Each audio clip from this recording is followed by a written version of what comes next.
Bonjour William, comment vas-tu? Salut Mike, ça va bien, merci. Et toi? Ça va très bien. On se retrouve encore une nouvelle fois pour un nouveau Table Talk. Ouais. Donc, on va parler aujourd'hui de religion, du danger, pardon, de la religion. Euh, on sait qu'on répertorie à peu près 10 000 religions toutes confondues, mais dans le christianisme, il y en a beaucoup plus. Donc, comment on peut expliquer l'impact justement de la religion dans le monde? Ça, c'est, si on veut parler de l'impact, la région a vraiment l'impact dans le monde entier. On voit aujourd'hui que beaucoup de guerres, beaucoup de conflits qui résistent dans le monde sont parfois d'origine religieux. Un conflit, tu vois, par exemple, on a le conflit euh, israélo-palestinien. Tu vas voir que quand on pousse au bout, c'est la religion. On n'a même pas besoin d'aller loin, on a même aussi les conflits au sein des familles. Le couple, le mari et la femme ne sont pas, non pas la femme peut-être va voir que je vais peut-être étudier la Bible, le mari dit non, je préfère suivre l'institution, ça crée aussi des conflits. Tu vas voir que la religion cause plus de division qu'autre chose. Tu vois, à mon humble avis. Tu vois ce que je veux dire? Bien Les sûr, plus bien sûr. grands ennemis, Mike, si tu regardes dans ton expérience, moi, je parle de mon expérience.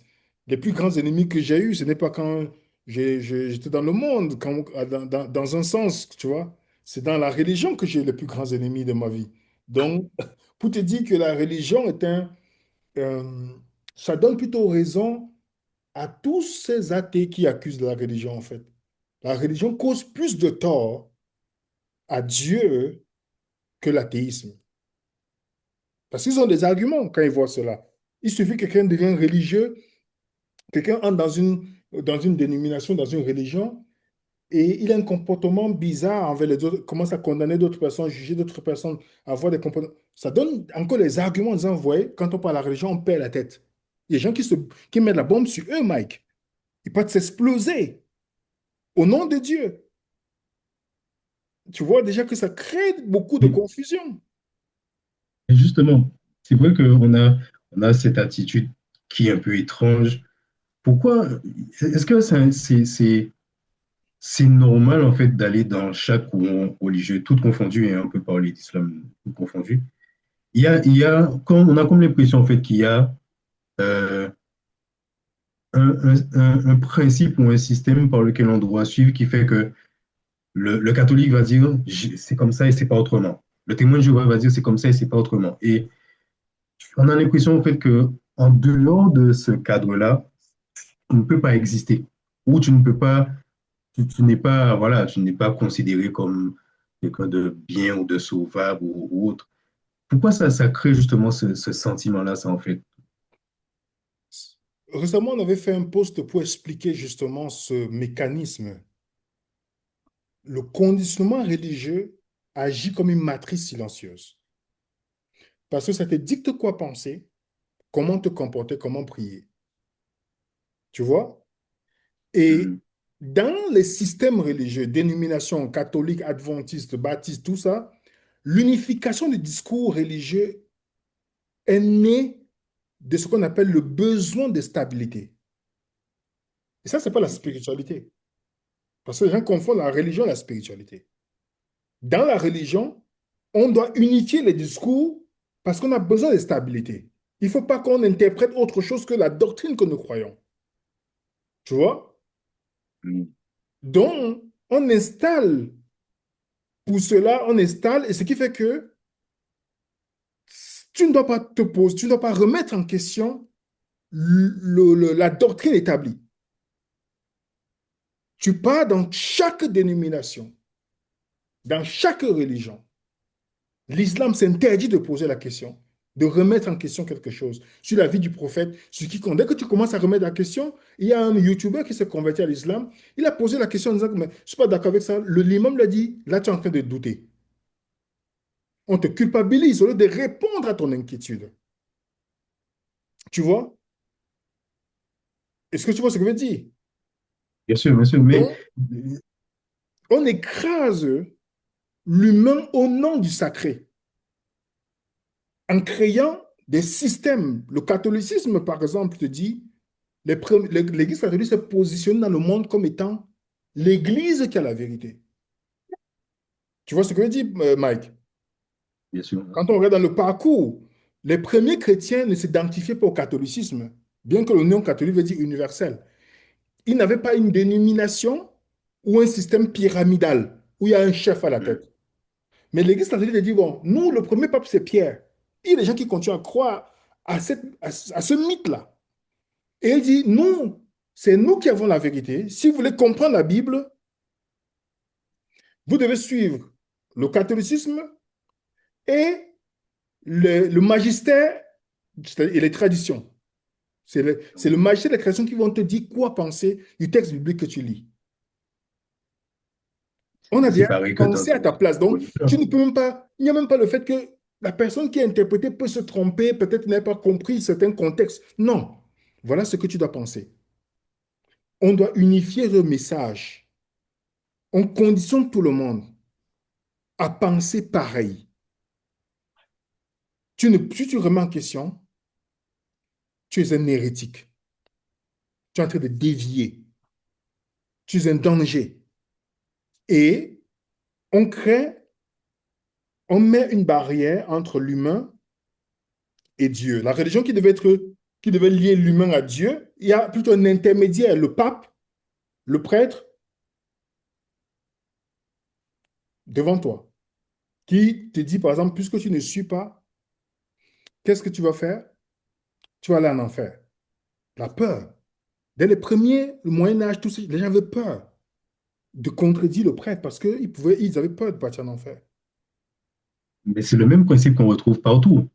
Mais Parce que ça si veut dire on que parle du catholicisme, mais ça justement, a commencé avec eux. Tu vois? Les autres dénominations qui viennent, Mike, font pareil. Tu passes chez l'adventisme, système pyramidal, la peur. Il y a beaucoup de gens dans ces religions qui ont peur de perdre le salut, même que de la relation. Ils n'ont pas de relation avec Dieu, mais c'est la peur qui les conditionne. Et comment quelqu'un qui a peur réagit, Mike? Quelqu'un qui n'a pas d'assurance réagit comme les religieux réagissent. il va suivre, Tu vois? bien sûr. Et c'est pourquoi, depuis des générations, ils ont répété qu'il faut toujours suivre aveuglement.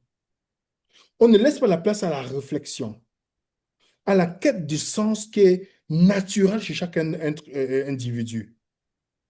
Parce qu'ils confondent, la spiritualité n'est pas un automatisme, ni une série de règles figées. C'est plutôt la voie vivante à questionner, à comprendre, à grandir, à croire.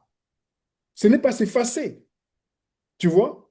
La religion Mm. plutôt veut t'effacer pour que tu te conformes, tu vois? Que tu te conformes.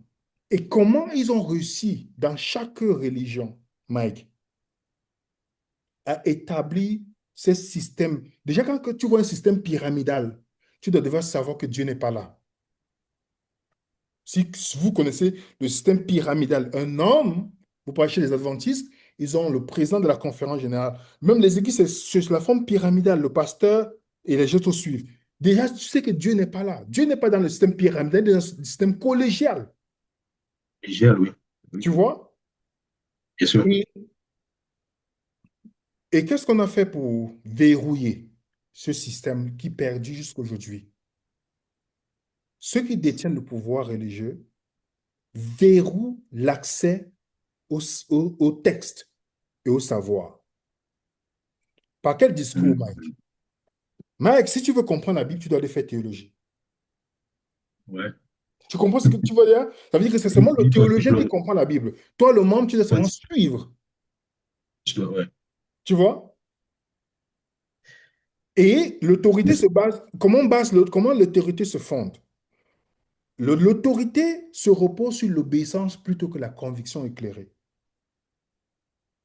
Tu pars chez les catholiques, tu ne dois pas contredire. Déjà, il faut voir comment se situent les structures des religions. Quand quelqu'un dit, je m'en vais à l'église, je dis que quand quelqu'un dit ça, tu es confus. Tu as besoin que tu sois délivré. La vérité t'a pas encore touché. Tu pars dans ce système, va dans un bâtiment religieux qui s'appelle l'église. Il y a un homme devant qui te dit quoi penser.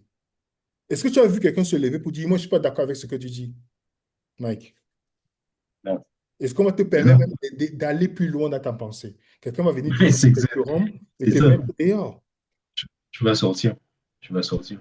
Tu vois Mais ça? on voit justement par rapport à ça, le sens moral en fait des religieux, c'est un constat que je fais, c'est limite écrasé. Ça veut dire que même si il y a une logique morale, quelque chose de simple, si on va dans l'islam, on parle du mariage des petites filles, si tu dis, il va détourner pour dire non, mais en fait, c'était pas 8 c'était 18 juste pour ne pas aller à l'encontre, en fin de compte, des dogmes de la religion. Et c'est pareil dans tout. Donc, est-ce que la religion aussi n'a pas une forme d'impact, comme tu disais au début, sur le mental, qui fait que ta morale descend au-dessus des règles religieuses? C'est-à-dire que c'est les règles religieuses avant, et même si les choses morales viennent après, voilà. Ça, ce que tu dis, ça me pousse à réfléchir sur des points. Beaucoup de gens qui adhèrent, quand tu entends leurs témoignages, oui, j'étais malade et puis un jour posé la question à Dieu, Dieu a fait ceci et je suis rentré dans les religions. Ah, directement, c'est la première religion qui veut. Quand tu entends les témoignages, Mike, dis-moi combien de témoignages découlent de quelqu'un qui vient te dire, quelqu'un qui ne te parle pas d'un problème avant. J'avais un problème, je cherchais. Combien de témoignages tu as déjà entendu, Mike? Quelqu'un qui dit, bon, j'avais ma vie tranquille, tout et tout, mais je savais qu'il y avait quelque chose qui manquait, j'ai commencé à étudier, fouiller. Combien de témoignages tu entends? Zéro. J'en ai jamais entendu, Les personnellement. gens mettent leur expérience. Il y a des gens qui m'ont dit, Dieu leur a montré que l'islam, c'est la vérité. Un adventiste va te dire, oui, je priais, quelqu'un tape à ma porte, c'est un adventiste. Dieu m'a montré que c'est l'église, la vérité. Alors, quelle est la différence entre le catholique qui dit qu'il a vu la Vierge Marie lui parler? Donc, tu vois que chacun te donne une expérience. Lorsque tu vas commencer à poser des questions sur les réalités de la religion, la même personne-là, puisqu'elle est conditionnée dans son esprit que c'est la vérité là où je suis, tu vois, il est Mhm. difficile de se remettre en question. Soit la personne va se fâcher contre toi, elle va détourner. Tu as parlé de, par exemple, dans l'islam, où le prophète de l'islam a épousé une fille de 6 ans, Aïcha. 6 ans. Il a connu sexuellement à Mhm. 9 ans. C'est écrit. Mais un musulman endoctriné qui vit en Occident, il a peur de parler de ça. Qu'est-ce qu'il va faire? Il va commencer à mentir, parce que dans l'islam, c'est permis de mentir. On appelle ça la C'est tequilla. permis, oui. C'est C'est permis de qui? mentir. Il va commencer à détourner le sang en disant non, c'est pas, tu n'as rien compris à ça parce que c'est pas ça l'interprétation. On va essayer de t'enfumer. Tu pars chez l'adventiste. Tu lui poses la question, tu dis que bon, voilà, moi j'ai lu, là, Hélène White, j'ai vu que voilà, elle a dit telle chose. Par exemple, je donne un exemple simple. Hélène White est considérée comme l'interprétation dans l'adventisme. Tu veux comprendre quelque chose? Oui. On se refait à ses écrits. C'est même pas le Saint-Esprit c'est ses écrits. Et elle, oui. Alors, tu prends quelque chose de basique. OK, la dernière prophétesse, il va dire oui. Mais comment elle s'est trompée sur la dîme? Comment elle s'est trompée sur un enseignement simple que les apôtres? Deuxième chose, comment elle s'est trompée sur le ministère de Jésus? Comment elle présente Jésus comme un prêtre aaronique et non Ironique, ouais. selon l'ordre de Melchisédek? Exactement. Tu vas montrer. Il y a par exemple dans son livre Histoire de la rédemption où elle montre que Jésus était égal à Satan et Dieu a élevé Jésus à son niveau. Tu Oui, vois? oui, exactement, ouais. Un autre endroit où tu vas montrer un avancée clair et net que Madame White a dit que lorsqu'elle donnait sa conférence en 1901, en mars 1901, devant les Noirs américains qui étaient persécutés en Amérique, elle leur Mhm. dit que ne vous inquiétez pas, dans le ciel, il n'y aura pas de distinction de couleur de peau. Car nous Sont blancs. tous, vous serez blancs comme Jésus est blanc. Mhm. À cause de ce texte, il y a beaucoup de non-américains qui ont laissé l'adventisme quand ils ont compris. Mais quand tu poses la question à quelqu'un qui est endoctriné, il ne va pas se poser la question parce que comme il est parti dans son postulat que Ellen White est vraie, c'est une envoyée de Dieu, Mhm. Mike, je te challenge que c'est difficile de convaincre quelqu'un qui part avec ce postulat. avec l'infaillibilité de Madame White dans ses enseignements. Il y a des gens qui m'ont dit, elle est infaillible dans son enseignement. Moi-même, je croyais quand j'étais chez eux, je croyais que c'était infaillible dans son enseignement. Mais qu'est-ce qui a ouvert mon esprit? Ça me demande à dire, mais elle ne peut pas être infaillible. Ça veut dire que si je trouve quelque chose qui est faux, il faut que je sois capable de critiquer en disant que ce n'est pas vrai. Tu vois, elle s'est trompée là. Mais il y a beaucoup qui vont pas accepter déjà. Parce que ça ouvre la place au doute, Mike. De Et penser un oui, seul instant qu'elle s'est je trompée. pense. Tu vois, un pasteur me disait que si tu commences à commencer en disant oui, elle s'est trompée sur un truc, ça ouvre la boîte de Pandore. Et oui, c'est ce qu'ils craignent, en fait. Et C'est c'est ce ça qu'ils le craignent. religieux. Le religieux ne se donne même pas la possibilité. Tu vois? Il n'a Le, même pas la possibilité de dire, bon, c'est vrai que là, elle exagère. Le religieux ne va pas dire ça. Il va plutôt chercher à t'attaquer toi parce que tu le mets dans l'insécurité. Il a mis son espoir en Madame White. Même pas, hein. C'est pourquoi tu vois que le religieux n'a pas de relation avec Dieu. Il a la relation avec son institution. C'est son le- institution. Il croit qu'il a une relation avec Dieu, mais il a une relation avec son institution. Parce qu'on a l'institution à verrouiller. Il y a, il y a des systèmes que l'institution, toutes les institutions que tu vois dans la religion, que ce soit dans l'islam, dans le christianisme, il y a quelques points que chacun d'entre nous doit remarquer. C'est pareil partout. On verrouille, le verrouillage, c'est le premier point, Mike. Comment ça se passe par le verrouillage? Comme tu vois, quand tu vois un témoin Jéhovah, tout ça, c'est parce qu'on a verrouillé d'abord le savoir. en vérité, oui. Diaboliser le questionnement. Ça existe dans toutes les religions. Oui, exactement. Tu vois? Maintenir une sacralisation aveugle des discours. Accuser ceux qui pensent autrement de trahison. Dès que tu commences à remettre en question quelque chose, tu vas voir les mêmes gens qui rient avec toi, ils changent. Pourquoi? Parce que tu as questionné. Comme on a sacralisé le discours du pape, d'Ellen White, de Joseph Smith, de Mohamed, tous ceux qui vont pouvoir remettre en question, on doit les accuser de trahison. Ça, c'est la première chose, Mike. La deuxième chose, on va te dire que questionner, c'est détruire.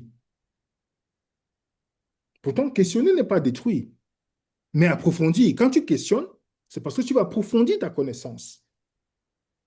Mais oui, Tu vois? mais oui, mais justement, mais pourquoi le fait de... c'est ce que je disais tout à l'heure, et on fait le lien avec encore chaque religion. Pourquoi bon, allez, si on parle de la dîme, on dit, bon, voilà, on a découvert telle chose, bibliquement parlant, historiquement parlant, avec des textes à l'appui et tout, et qu'on met ça devant un religieux. Pourquoi c'est la personne qui est attaquée et pas l'argument? Ça, c'est le problème. C'est un fait qui est similaire dans toutes les religions, hein, quelle que soit celle qu'on va amener. C'est toujours la personne qui amène l'argument qui est attaqué et pas l'argument.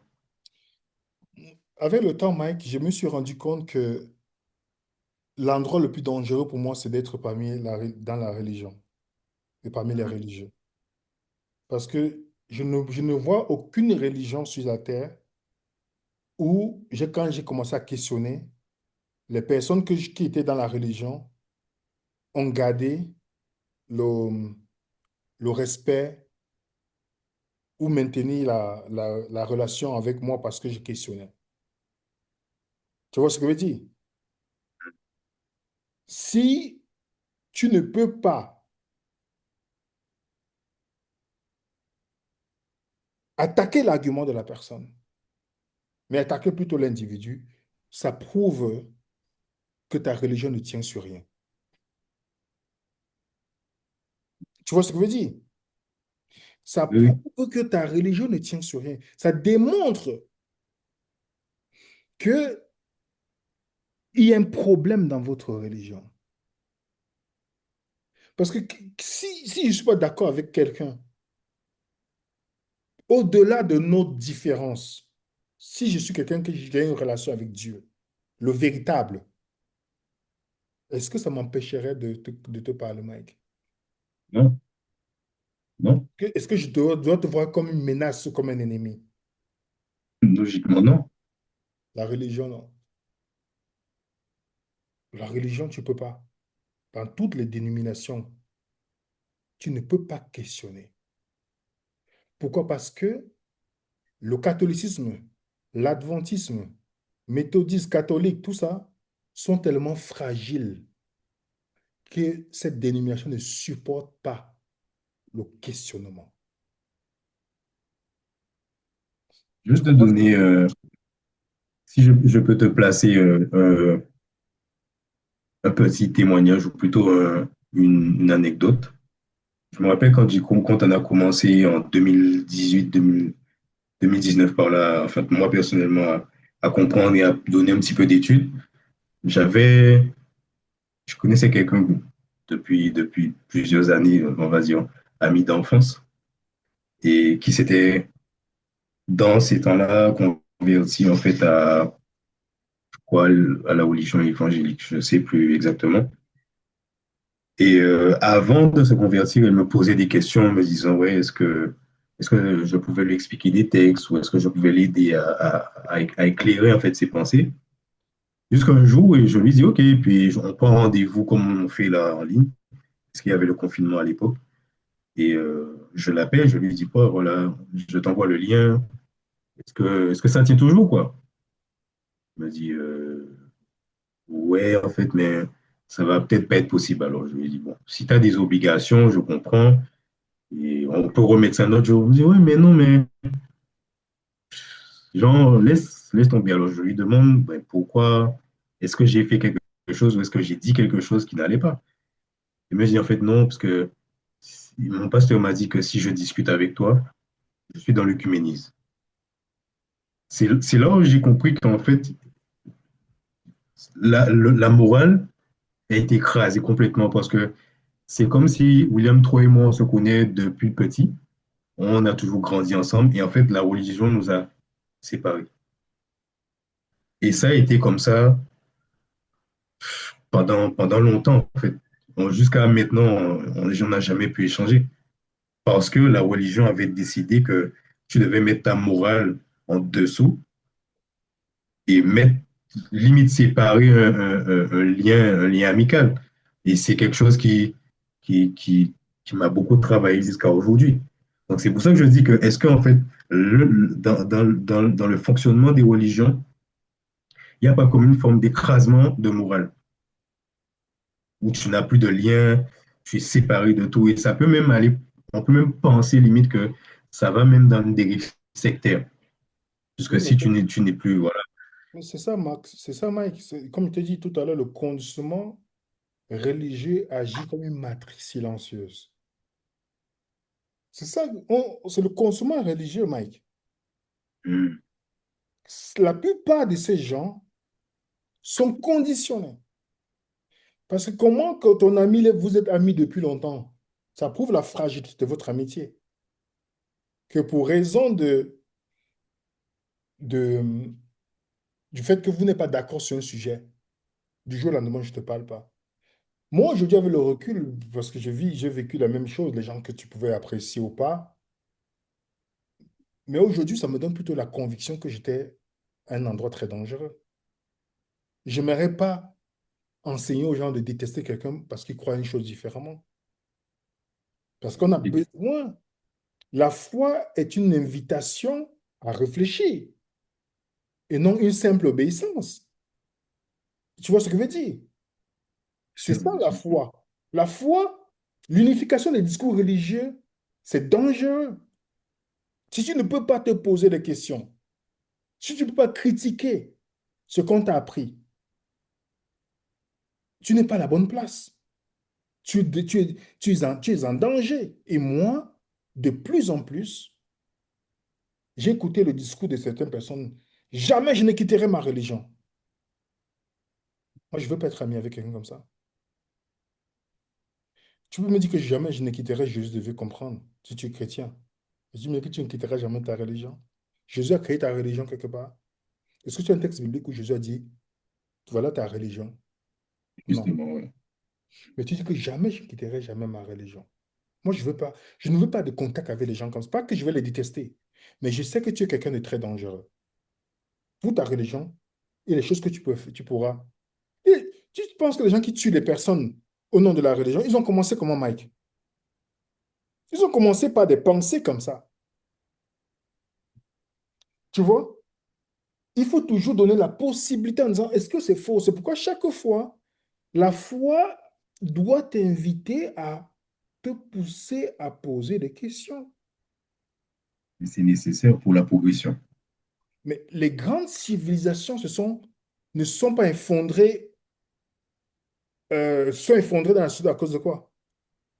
Le manque d'adaptabilité. Tu vois? La Hmm. spiritualité, c'est-à-dire la relation, veut dire, ce n'est pas ce n'est pas un danger. Ce qui est un danger, c'est la rigidité qui refuse de voir le monde tel qu'il est, c'est-à-dire se poser même des questions.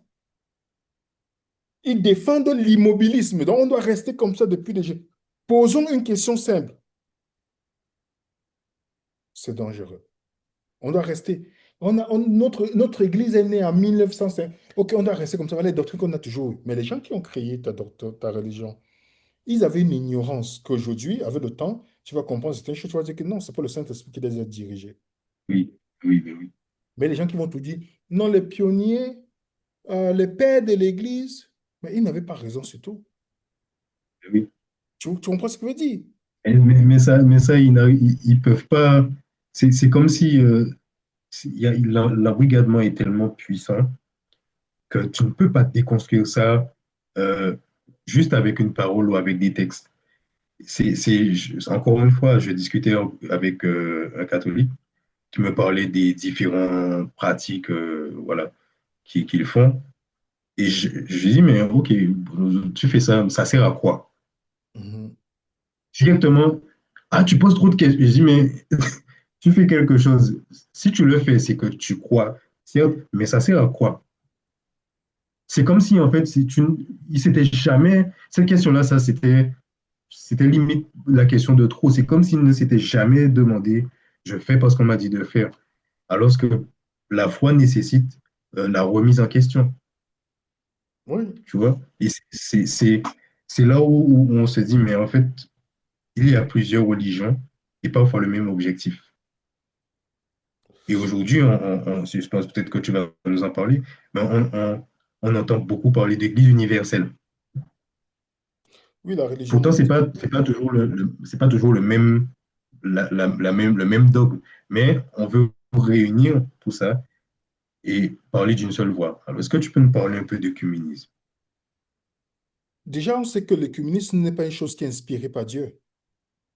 Parce que dans l'écuménisme, Mike, tu as déjà l'écuménisme qui est dans toutes les religions, et l'écuménisme au sein du christianisme. Il y a deux.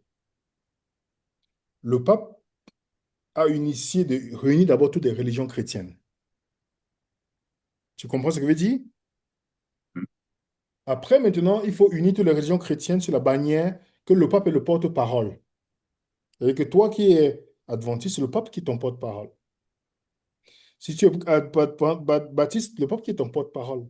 C'est pourquoi en France, par exemple, ceux qui sont en France, ils sont dans la Fédération française, les religions, cette dénomination chrétienne. Après, maintenant, il y a l'écuménisme de toutes les religions, dont le pape, c'est celui qui représente le christianisme, et tu as les chefs religieux musulmans et tous les autres. Et quel est le but de l'écuménisme? C'est de mettre la vérité de côté. C'est une unité qui est fondée sur quoi? On veut une unité, mais où il n'y a pas la vérité. Ok. Mike, tu dois adhérer. Comment le musulman peut s'asseoir avec un chrétien pour dire qu'on est unis? Pourtant, la fondation de l'islam, c'est la négation de ce qui est fondamental pour le chrétien. Jésus est le Fils de Dieu. Jésus est mort et ressuscité. Incroyable ça. Tu vois ça? C'est ça. Donc, tu vois comment ils vont s'unir. Sauf seulement si on met de côté la vérité, qu'ils peuvent se mettre Mm. ensemble. Et Jésus a dit, je suis la vérité, pas le mensonge. Qui est le père du mensonge? Le diable. Alors, on va tromper les gens avec un discours, oui, soyons unis, mais on ne peut pas être unis sans la vérité. Il faut qu'on dise la vérité. Alors, si un musulman me dit qu'on a le même Dieu, je dis, oh, super, donc tu crois que Jésus est mort ressuscité? Ah non, non, non, non, non. La Sourate 4 dit que non, il n'est pas, que c'est un faux semblant. Tu vois déjà que, tu vois que directement, tout de suite, c'est fini la discussion. C'est pas la même chose. Mm. Donc, le but de l'écuménisme, c'est la domination. D'accord. Il faut comprendre que les religions sont utilisées comme un moyen de domination dans le monde. Pour pouvoir créer l'esclavage que tu as vu, hein, on a mené beaucoup d'Antillais comme esclaves. Beaucoup sont nés aux Antilles, tout ça. On étudie la religion. Oui, je On sais. étudie la Bible que nous lisons là. L'islam a encore fait pire avec la traite arabo-musulmane dont on ne parle pas. Beaucoup de musulmans que tu vois, ils s'appellent Ousmane. J'ai un bon ami qui s'appelle Ousmane, un très bon ami à moi. Tu as d'autres qui s'appellent Aboubakar. Euh, il y a d'autres qui s'appellent Abdou. Tu vois? Ces noms-là. Parce que quand l'islam vient, l'islam écrase tout ce qui est ta culture. Tu as les noms aux Antilles. Moi, en Afrique, on dit que les Antilles ont deux prénoms. Si tu vois un nom, si je dis par exemple Samuel Etienne, c'est deux prénoms pour nous en Afrique. Ok, Tu vois? ok, d'accord. Parce que ce n'est pas un nom africain. Donc, Mhm. on éliminé le nom Ok, à l'origine. On te donne deux prénoms. Tu ok, vois? d'accord. Tu Ouais, me ouais, dis ouais. Alain et tu dis Mathias, c'est deux prénoms en Afrique. D'accord. Tu vois ce Il n'y que a je veux pas le dire? nom et le prénom. Ouais. Ouais. Il n'y a pas le nom même. Parce que la religion est utilisée comme un instrument de domination. Je me Les disais, gens se sont servis de Dieu pour nuire à des personnes et les traiter d'une manière inhumaine au nom de Dieu. Tu vois ce que je veux voilà dire? qu'ils ont Parce ils ont que, aussi utilisé la peur à ce moment-là. oui, parce que dans l'écuménisme, qu'est-ce qu'on va décider? On va décider qu'est-ce qui est interprété, ce que tu dois croire. C'est la classe dominante qui doit réfléchir par rapport à ça. La classe dominante, c'est qui? Le pasteur moderne, qui n'existe pas dans la Bible, le prêtre, l'imam, et ils vont imposer leur lecture du divin. Dans l'adventisme, on t'impose la lecture du divin, pas la théologie. Dans le catéchisme, on t'impose la lecture du divin. Donc, malheur à toi si tu veux te remettre en question. Michel Foucault disait que si vous contrôlez le savoir, vous contrôlez les esprits. C'est pourquoi la classe dominante, c'est elle qui se positionne comme nous allons interpréter. Il y a les facultés de théologie où on décide de ce que toi tu dois croire, le membre qui est assis. Tu vois? Mais oui, Et c'est là, ce qui est c'est en transmis. pourquoi, lorsque la religion devient dogmatique, ça ne crée plus le chemin pour la spiritualité. Parce que qu'est-ce que la religion fait, le communisme va faire? L'individu n'existe plus. Il se conforme. Il doit se fondre dans une masse homogène. Il doit rentrer dans un moule façonné par la classe dominante. Tu vois? Ce qui conduit que si tu penses, Mike, différemment, tu t'égares. On te fait croire que penser différemment, il y a des gens quand je croyais à telle chose avant, j'ai le courage de venir dire, non, moi, je croyais que c'était faux. Il y a des gens qui ça c'est chaud, ils pensent que moi, je suis égaré.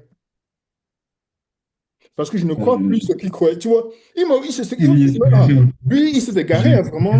Il faut même faire, il faut compris pour lui, il s'est égaré. Parce que pour eux, ce que la classe dominante a façonné, c'est que si tu penses différemment, tu es en train de t'égarer. Quand tu poses une question, ah, maintenant, non, non, non, mon frère, tu es en train de t'égarer là. Tu es en train de t'égarer là.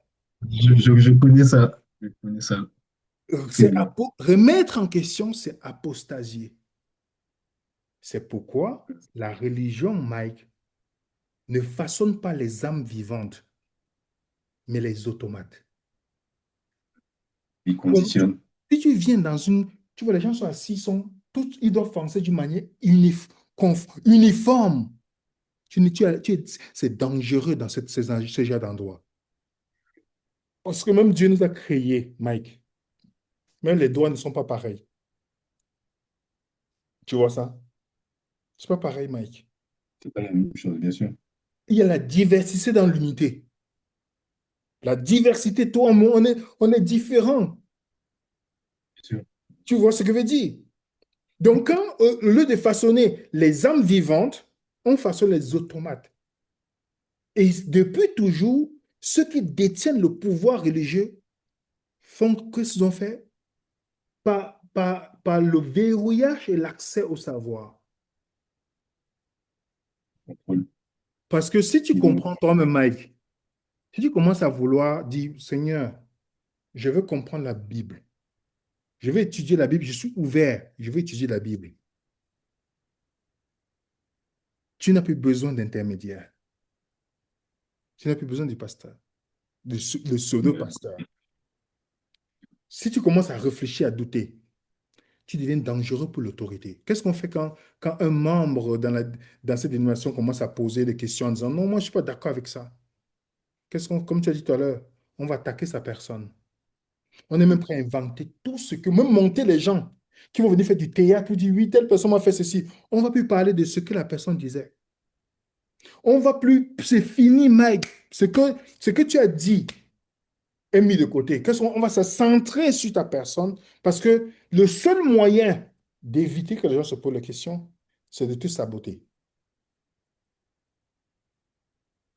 Et heureusement que Dieu a toujours, dans chaque fois dans l'histoire de l'humanité, le fait de vouloir verrouiller l'accès au savoir, Dieu a créé, dans le temps ancien, c'est l'imprimante, l'imprimerie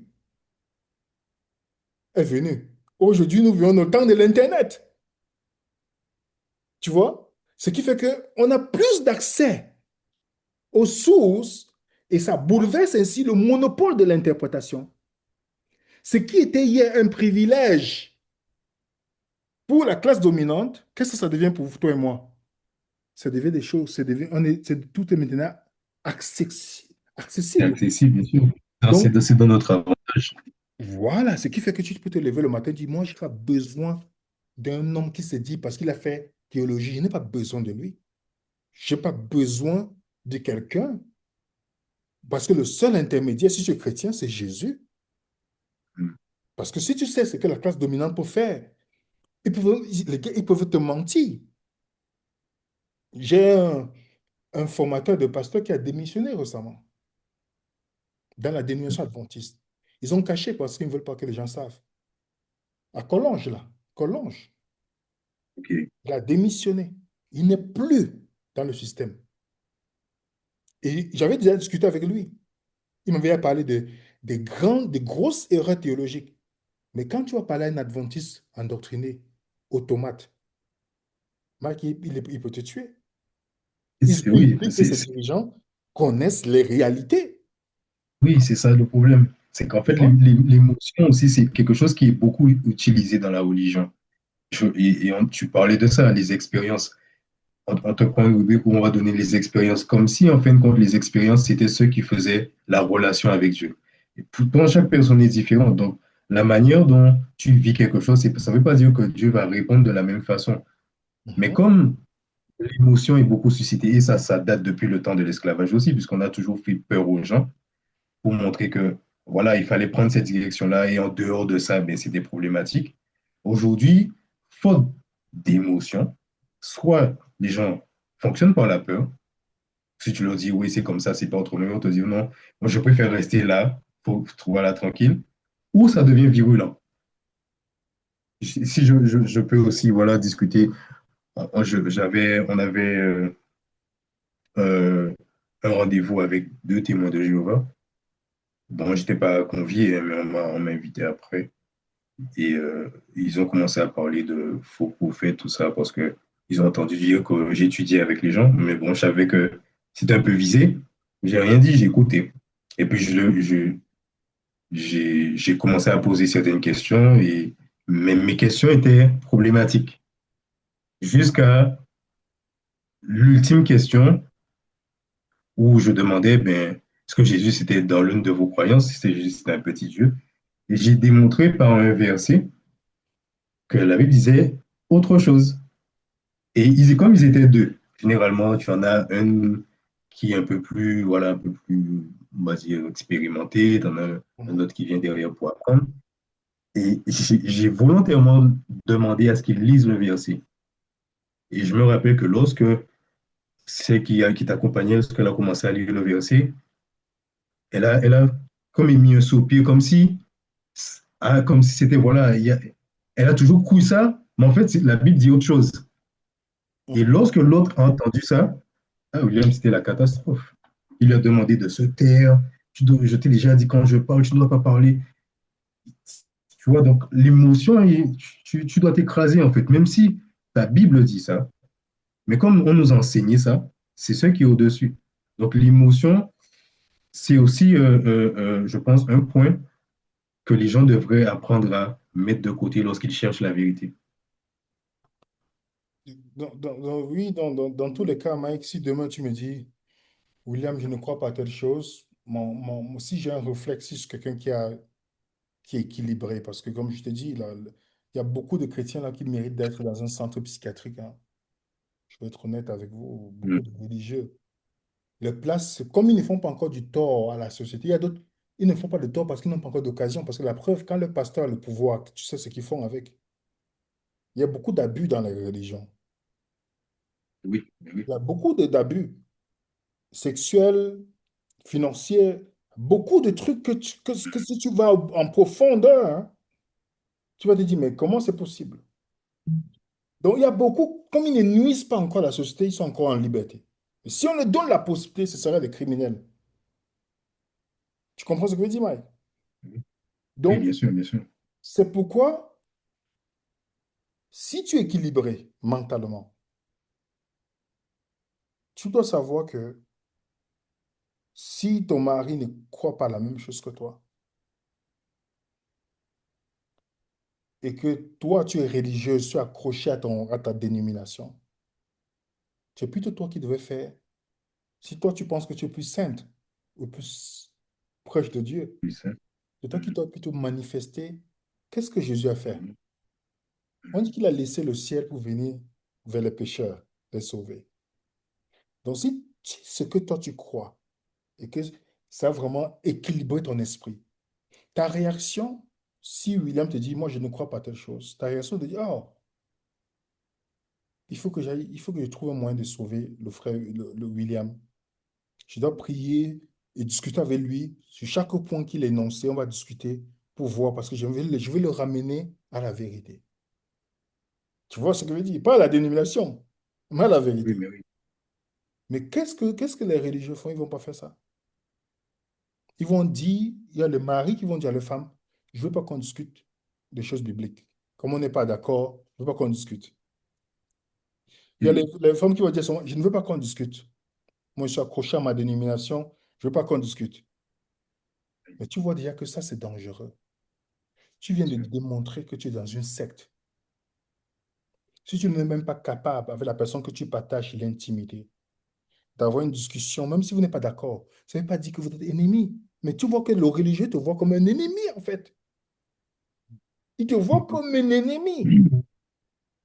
Et c'est pourquoi j'ai dit aux gens,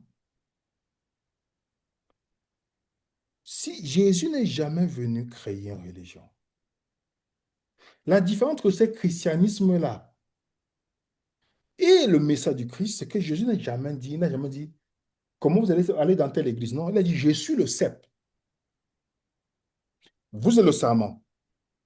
Donc, toi et moi, Mike, si on adhère au message du Christ, on doit être accroché, relié à Christ et non à une institution. Le religieux est relié à une institution. C'est son institution qui est son cep. Tu vois?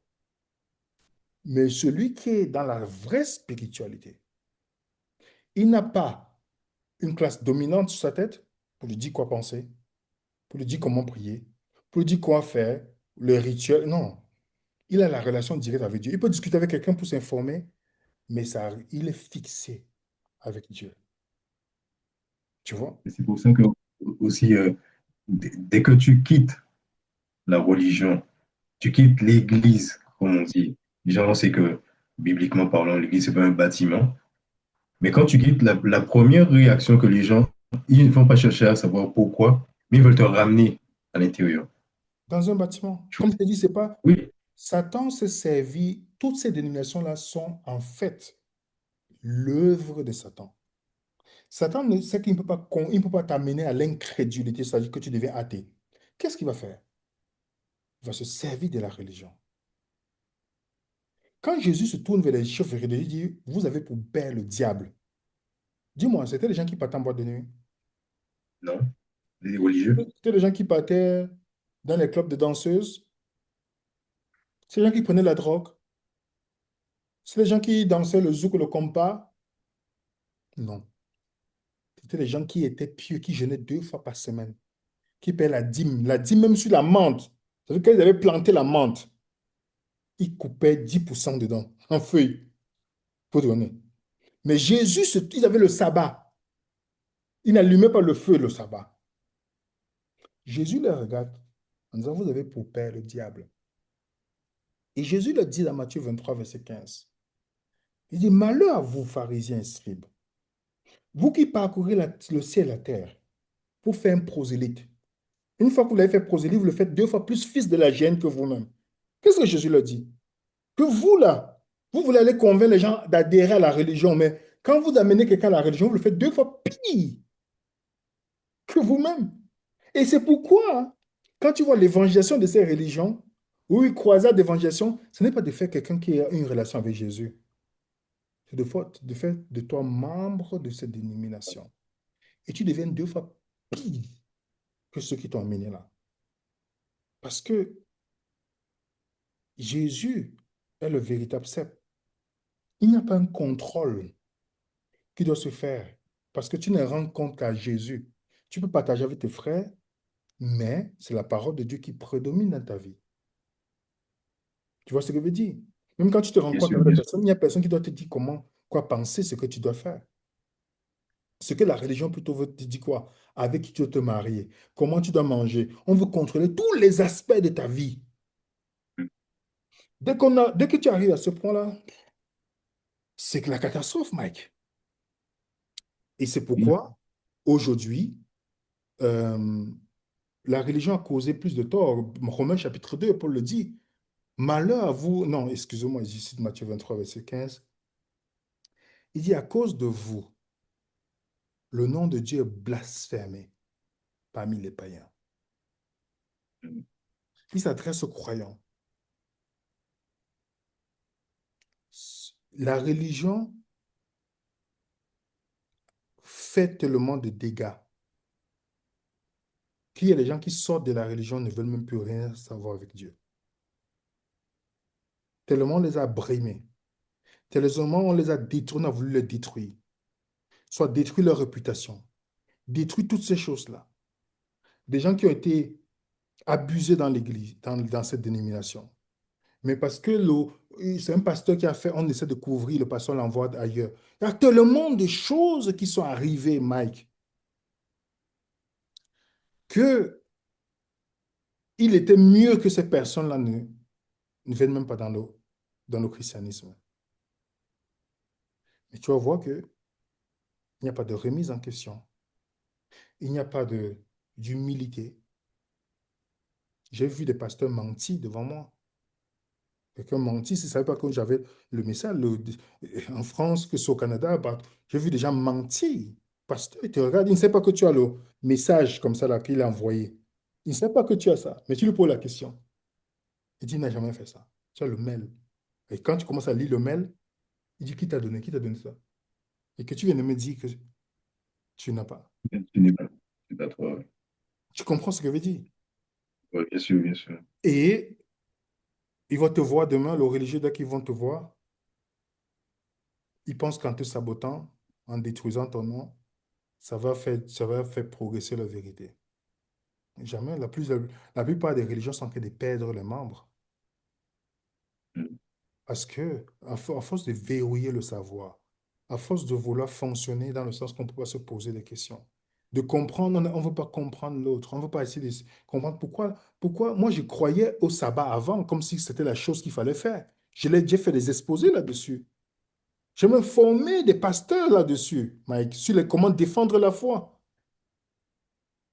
Mais est-ce que, aujourd'hui, que je vois qu'en fait, le signe de la nouvelle alliance, ce n'est pas le sabbat, et que je démontre bibliquement que celui qui voyait mes vidéos avec, il va dire, ah, lui, il croyait ceci avant. Combien il a changé, il est perdu. Non, mais non, c'est parce que je ne suis pas endoctriné. Je suis quelqu'un, je suis constamment en train de me poser la question. Même que c'est pourquoi quand je rencontre quelqu'un, je suis prêt à, quand il me dit, oui, je crois à ceci, je vais d'abord l'écouter. Il n'y a pas longtemps, j'ai dit à quelqu'un, OK, on va se rencontrer sur Zoom. J'ai laissé la personne parler pendant 40 minutes pour comprendre. Parce que ça peut arriver qu'il y a la vérité dans ce que la personne me dit. Bien sûr. Même Mm. si ça me paraît faux. Il y a quelqu'un qui m'a parlé du parler en langue. J'ai fait les exposés sur le parler en langue pour montrer que c'est faux. Mais la personne m'a dit, je vais te démontrer que c'est... J'ai dit, oh, d'accord, on va prendre le temps. Je vais encore écouter. Peut-être il y a quelque chose que j'ai manqué, Mike. J'ai pris quand même le temps d'écouter. Tu vois ce que je veux dire? Parce que la vérité, ce n'est pas une dénomination. Ce n'est pas une religion. Ce n'est pas une institution. C'est une personne. Douter Exactement. n'est pas détruire, mais plutôt approfondir. Lorsque je doute, je me pose des questions. Ça me permet d'approfondir ma connaissance. Tu comprends? Bien Et sûr, bien sûr. ça, c'est une chose qui est importante pour la croix, ce qu'on appelle la véritable foi. Elle vient de la remise en question, Mike. Oui, exactement. Tu vois? La Bien sûr, bien sûr. religion ne veut pas la remise en question. La foi vient de la remise en question. OK, que dit les Écritures? OK, tu, tu peux aller du postulat, mais qu'est-ce qui prouve que la Bible est vraie? C'est quand tu te poses ces questions, Mike, que tu peux arriver à la vérité. Tu ne dois pas seulement dire, bon, comme tout le monde croit que la Bible est vraie, je vais croire. Non, ce n'est pas une bonne foi. Même si tu as des enfants demain, je vais dire, écoute, je suis chrétien, j'ai accepté Jésus. Ça ne veut pas dire que tu vas l'accepter. Il faut que tu fasses, tu vérifies. Il y a des gens qui ne font pas ça. Ils amènent les enfants dans les BD, à cette dénomination-là. Ils les amènent en disant, oui, moi, je vais faire mon enfant, il va être... Non, on devient chrétien en se posant des questions. Pas parce que tu as fait 40 ans dans une religion que ça veut dire que c'est vrai. Oui, Tu peux naître des générations, de 4 générations, mais ça ne veut pas dire que parce que ton père était une bonne personne, qu'il était dans ces religions, il a des expériences que ça veut dire que c'est vrai. Les musulmans l'ont aussi. Les bouddhistes ont les expériences. Tout le monde a les expériences. Ça ne veut pas dire que c'est vrai. Il faut être capable d'augmenter sa matière grise au point de dire, parce que j'aime mon père, j'aime ma mère, ils sont nés peut-être dans l'adventisme depuis des générations. Mais est-ce que ça veut dire que parce que c'est des bonnes personnes que ça veut dire que ce qu'ils croient, c'était vrai? Je ne suis pas prêt à faire cette démarche. Je vais tomber dans l'immobilisme religieux. oui, Je vais mourir adventiste. Je vais mourir catholique. Quand j'entends ce discours-là, je n'ai plus rien à faire avec toi, en fait. Je n'ai plus rien. Parce que je ne veux même pas perdre ma salive. Parce que je sais déjà que tu pars dans un mauvais postulat. Moi, je suis né du même musulman. Imagine s'il y avait dit aux gens, je vais mourir. Tu penses que je serais aujourd'hui en train de discuter avec toi sur le oui, chrétien? bien sûr. Pas du tout. Mais c'est parce qu'il se pose, il faut pas seulement se réjouir de voir que les gens ont quitté la religion pour venir chez vous. Il faut aussi voir que les gens peuvent quitter aussi chez vous pour aller, pour retourner à Jésus. Parce que les gens qui quittent la religion, ils ne quittent pas le Christ. La plupart des gens qui quittent le christianisme ne quittent pas le Christ, ils quittent le système et le Dieu présenté par ces religions-là. La Révolution française, ce n'était pas la haine de la religion, c'était la haine présentée par le Dieu de la religion. Les gens étaient, ils étaient fatigués que la religion veut dominer tout. On est au Québec. L'histoire du Québécois avec l'Église, où l'Église imposait le nombre d'enfants que tu dois avoir. Les parents qui avaient 14 enfants. Parce que l'Église ne voulait pas voir ta femme 6 mois sans être enceinte. On venait te poser la question, mais qu'est-ce que tu attends? Que le rapport, c'est pour faire des enfants, c'est pas pour juste s'épanouir, c'est pour faire des enfants. Donc, à un moment donné, les gens arrivent, ils sont saturés. Qu'est-ce qu'ils font? Ils rejettent. Ils ne rejettent pas nécessairement. Le Québécois n'est pas un athée dans l'âme. C'est un croyant. Donc, ils rejettent le Dieu présenté par la religion. Tu vois? Donc, quand tu viens Ok. leur parler de Dieu, directement, ils ont l'histoire qui est arrivée avec la religion, ils ont la crainte. Mais ça ne veut pas dire ils ne veulent rien savoir de Dieu. Ils ne veulent rien savoir de tous ces systèmes religieux-là. Parce que c'est au nom de la religion que les gens ont fait beaucoup de crimes graves dans ce monde. Tu vois ce que je veux dire? Bien sûr, bien sûr.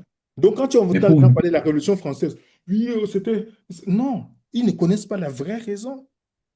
Les gens étaient fatigués. Aujourd'hui, les gens sont fatigués de la religion. Moi, j'ai des gens de ma famille qui étaient dégoûtés. Quand les dénominations où j'ai appartenu, les mensonges qu'ils avaient construits pour vouloir me détruire.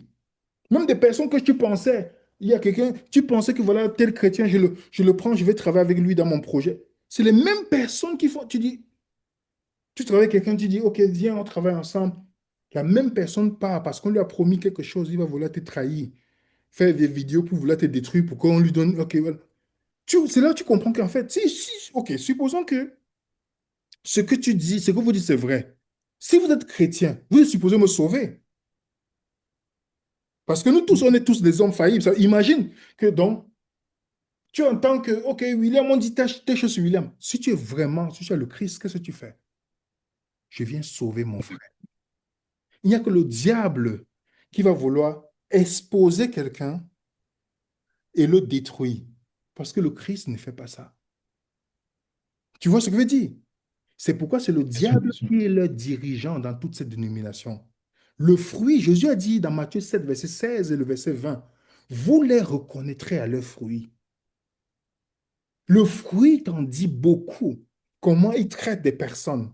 Tu lui dis, mais le Christ n'est pas dans cette religion.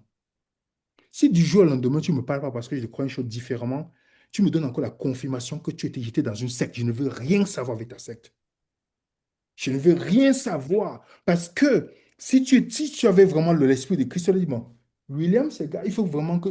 C'est ça le vrai... Si j'entends, OK, on me dit que Mike ou Samuel, il commence à croire, il se tourne vers l'islam. Quelle est ma réaction en tant que quelqu'un qui dit qu'il est le Christ? Oh, peut-être j'ai entendu que Mike a péché. Il est tombé dans le péché. Je suis un pécheur aussi, sauvé par la grâce de Dieu. Qu'est-ce que je suis supposé faire? Aller sauver Mike. C'est là où on reconnaît les vrais disciples du Christ et que tu ne vas pas voir dans la religion, malheureusement. La religion, c'est la destruction de l'être humain. Satan s'est bien servi, il se sert encore de la religion aujourd'hui. Il y a des gens, il y a quelqu'un qui, parce qu'on me dit, je ne sais plus si Dieu existe parce que la personne est dans la religion. Oh, Et les choses que la personne a vécues, moi je lui dis, écoute, je suis tout à fait d'accord avec toi. Si j'avais vécu la même chose, je serais dans la même position que toi. La première fois que j'ai douté de Dieu, c'est quand j'étais dans la religion. mm, La première fois que j'ai douté de Dieu dans ma vie. Voilà, je n'avais pas de doute, toutes ces choses-là. La première fois, Mike, que j'ai douté de Dieu, c'est dans la religion. ok. Tu vois? Mais quand Et on parle tu dis? non, justement, je dis quand on a parlé de religion, mais beaucoup de personnes espèrent en la religion. Aujourd'hui, est-ce qu'on peut dire qu'un religieux peut espérer quelque chose de la religion? ou quelqu'un peut-être pas forcément religieux, mais quelqu'un qui, dans une démarche, cherche la vérité, est-ce qu'elle peut dire, bon, je pars dans telle religion, j'espère trouver quelque chose là-bas. Tu vas rien trouver. Déjà, tu vas rien trouver parce que la plupart des personnes, c'est quand elles sortent de ces religions qu'elles commencent à voir la relation avec Dieu, la véritable relation avec Dieu. Tout ça, ça ne fait que les automates, les religieux, tout ça, il n'y a rien que tu peux espérer dedans. C'est pourquoi, quand tu vois quelqu'un dans la religion, ne sois pas très enthousiaste, prie seulement pour la personne. Quand la personne dit, je m'en vais dans ma dénomination, la personne n'a pas encore sa relation avec le Seigneur. La plupart d'entre nous, c'est quand on a laissé ces choses-là qu'on commence à voir différemment la relation avec Dieu, avec le Yes. Seigneur. Donc, et que tu vois que en fait, le christianisme n'est pas là pour aller imposer aux gens quoi penser. Si on avait présenté le vrai christianisme en Afrique, comme au début des premiers siècles, les gens, les Noirs ne rejetteraient pas le christianisme à cause de l'esclavage. Tu vois? Si on me présentait, quand je vois en Afrique aujourd'hui, si moi je suis président en Afrique, je ferme tous les bâtiments religieux, Mike. Je ferme tout, sans exception, comme au Rwanda. Parce que quand tu vois ce Mm. que la religion fait pour abrutir les gens, ils ne pensent que mon pasteur a dit, mon pasteur, il y a quelqu'un qui me disait que, il y a quelqu'un qui a fait, il fréquentait une fille. Tant que le pasteur n'avait pas donné l'autorisation de se marier, il ne peut pas marier la fille. Le père spirituel. Moi, je suis président en Afrique. Il n'y a aucune dénomination. Je ferme, comme au Rwanda, on ferme tout. Parce que la spiritualité, c'est la relation avec Dieu. Tous ces bâtiments-là, je les ferme du jour au lendemain. Déjà, les premiers chrétiens n'avaient pas besoin de ça. Ils n'avaient pas besoin de ça. C'est Satan par Constantin, qui a commencé à dire, bon, OK, on va faire l'ouverture. Tu vois ce que je veux dire? Je parle souvent quand je m'entraîne souvent avec des personnes sur voilà, il y a un endroit où ils font des arts martiaux, les choses comme ça. Parfois, tu discutes avec les gens, tu vois que, en fait, même si tu vois, tu dis que, mais non, ces gens-là, en fait, ils croient en Dieu. Sauf que ils ne veulent rien savoir des religions. Parfois, j'écoute les conversations. Ils cherchent quelque chose de spirituel, tu vois. Ils cherchent, tu sens qu'il y a une quête, mais ils sont tellement déçus. De l'islam, ah non, christianisme, non, ils sont tellement déçus. Parfois, je reste comme ça, je dis ça. C'est incroyable, ça donne plus de travail à faire. Voilà tu sens que c'est des bonnes personnes qui sont mieux encore que les religieux. Ces personnes sont mieux que des religieux parce qu'ils ont un sens d'éthique. Tu vois, je les admire. Je les admire. Je dis, mais waouh, lui, il faut seulement le Christ dans la vie de cette personne. Mais la personne, c'est déjà mieux que tous les religieux que j'ai rencontrés. Juste sa façon de penser. Elle accepte. Tu vois que tu dis, non, ça c'est impressionnant. Alors, on peut conclure qu'il y a plus de non-croyants, mais qui sont croyants, et beaucoup de croyants qui sont non-croyants. C'est bien, ouais. Tu vois ça? Ok, ben, bien sûr, bien, on a touché à la fin. Je ne sais pas si tu as un petit mot à donner concernant ce, ce petit échange qu'on a eu concernant les religions. Oui, je pense on va faire toute une série sur les religions. On va parler de Ok, l'esclavage. On va parler de pourquoi beaucoup de Noirs quittent pour aller à la religion africaine. Comment, voilà, on parlera aussi de la religion africaine. Comment aborder ces personnes? Parce que bon, c'est un chrétien abruti, excuse-moi, c'est pas une insulte, c'est une réalité. Quand il parle de ces gens qui partent dans la spiritualité africaine, ils disent, ils partent à Satan, ils commencent à dire des choses qui font en sorte que ça crée le braquage, en fait. Tellement ils ne réfléchissent pas, ils réfléchissent. Tu les entends, tu dis, mais si tu veux aborder quelqu'un, c'est pas comme ça que tu vas aborder. Et il y a beaucoup de gens qui partent dans la spiritualité africaine à raison. Quand je parle avec eux, ils me donnent leurs arguments. J'étais dans le christianisme, voilà ce qui s'est passé. Donc, tu dois d'abord comprendre pourquoi. Et si tu ne connais pas la religion, la spiritualité africaine, parce qu'il n'y a pas de religion en Afrique, et la spiritualité, si tu ne comprends pas c'est quoi la spiritualité africaine, ne t'hasarde pas d'aller discuter avec quelqu'un. Mais il dit, ah oui, ils croient du diable, les ancêtres, tout ça. Il faut savoir comment discuter avec les personnes. Il faut savoir. Donc, on parlera de ce mouvement-là. On parlera de l'esclavage dans le christianisme, comment ils ont utilisé Très intéressant. l'esclavage dans l'islam, et c'est quoi, qu'est-ce que la position de Dieu par rapport à ça? On parlera de toutes ces choses, la polygamie. Est-ce que, voilà, il y a les chrétiens qui sont polygames, qu'est-ce qu'on doit faire d'eux aussi? Hmm. On parlera de, il y a plusieurs Ok. sujets qu'on doit aborder sur le christianisme, l'islam, l'islam aujourd'hui, comment il est en train d'entraîner la société? Qu'est-ce qu'on doit comprendre sur le djihad qui est en train de se faire dans l'Occident en tant que chrétien? Et on va donner avec toutes les sources, tu vois? On doit discuter, donc c'est pourquoi on va faire ce table talk-là avec toutes les ressources et toutes ces choses-là pour que les gens puissent être informés et transmettre. Donc, restez connectés, mettez un coup de pouce à cette vidéo et on espère que, par la grâce de Dieu, on va couvrir tous ces thèmes-là. Merci beaucoup. Merci à toi, William. Et puis, on se dit à notre prochain Table Talk. À bientôt. À bientôt et puis on dit à bientôt à tout le monde, surtout, et n'hésitez pas de nous envoyer un email et ça sera un plaisir. Donc, à bientôt, Mike. Ok, bah, à bientôt. À bientôt à tous.